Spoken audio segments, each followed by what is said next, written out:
Pengalaman hidup penuh dengan rintangan, harus ku hadapinya.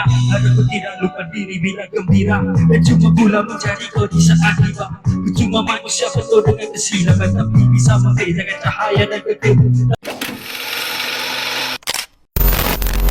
Dekat tangan aku ada satu barang padu, iaitu Easy and Perfect Portable Wireless Speaker 18W Premium. Satu Bluetooth speaker yang padu. Harga korang cek sendiri, jangan terkejut. Powerful bass boost, memang padu dia punya bass ni. Packaging kotak pun dah nampak premium, belum tengok lagi speaker dia. Double premium.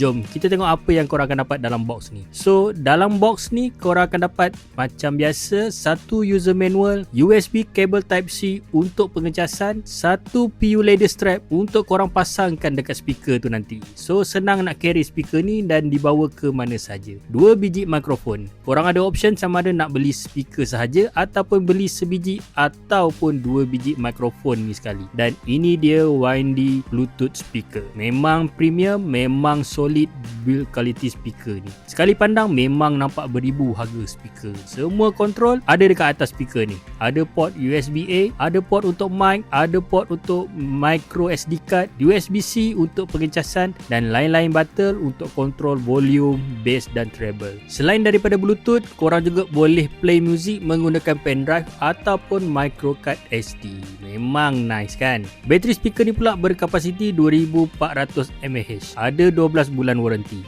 Memang satu pembelian yang berbaloi bagi korang yang mencari satu portable speaker ataupun mencari set karaoke untuk dibawa time family day nanti. Jom kita dengar sikit bunyi speaker ni macam mana. Evo. Ya.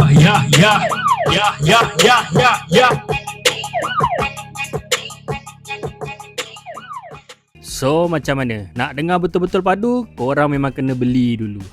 Dalam video belum 100% real dia punya bunyi. Macam biasa, kalau korang berminat dengan item ni, link aku dah sediakan dekat bawah ni.